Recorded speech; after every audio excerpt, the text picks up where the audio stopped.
And it's like, you're a great example, because you're not only doing it in the office, inside the four walls of an office, and educating people both conventionally and somewhat on the private side with investment loans and stuff like that, but you're obtaining these loans, and you're using these funds yourself.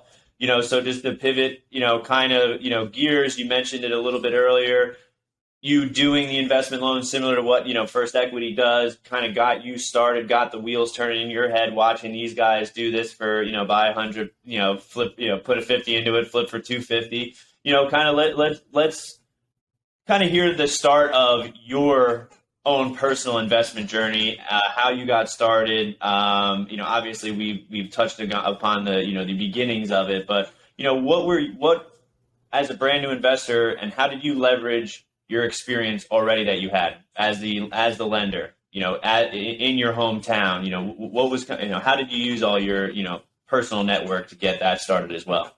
Yeah, that's a awesome question. So I took the same approach to my patience and the slow moving of growing my investment business, the same way I approached how I've grown and either did development for banks and different things like that, and the lending side, and that was just to learn, like, really from the ground floor.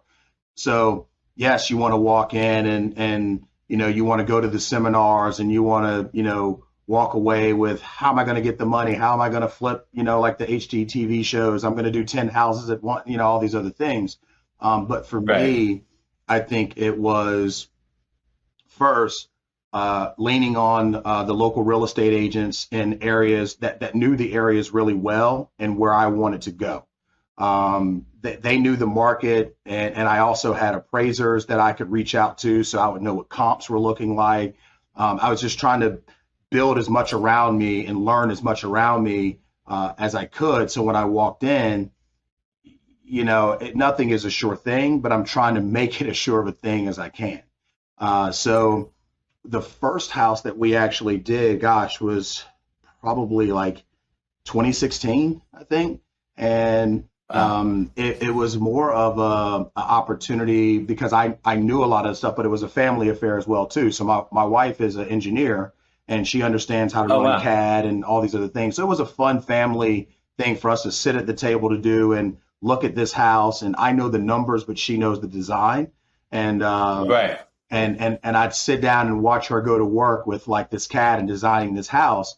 And it was fun for her because she was able to utilize some old college tools and things like that work. So for us, it was a family thing, and it was nothing more than ever wanting to do, one a year or something like that.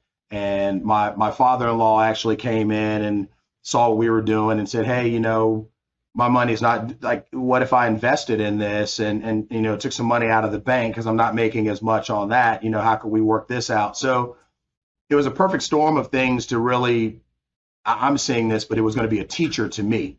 Like, now I had to go out and, folks that I had done renovation loans with that talked to contractors. I met a local contractor who was more of a builder than a house flipper. He was a custom builder.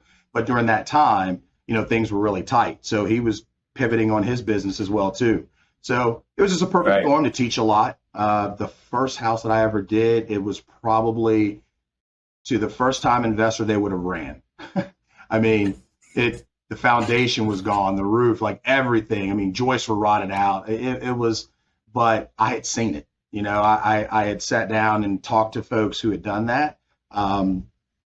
So it was, I think it was the folks around me, like having a good core, good team around, and, just something that was family fun. And it turned out where we, the first one we did, I think I over renovated it. That is possible to do. I did it which exactly is a thing as for like sure. I would want my perfect dream home to be. I think the lady who lives in the house probably still doesn't know that her ceiling is wired for speakers all throughout the house.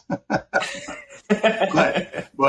yeah, anyway, it was that kind of thing. But, again, it was a good teacher, and it kind of as we did those more and more, it just taught me more. And so, again, like I said, the patience of when I was finally ready to now incorporate the business, go in and now I have a good team around me to where I can take on multiple projects at a time and then do multiple in a year. And like these goals that we've kind of grown over the years, but it was just patience and waiting in that time to do it.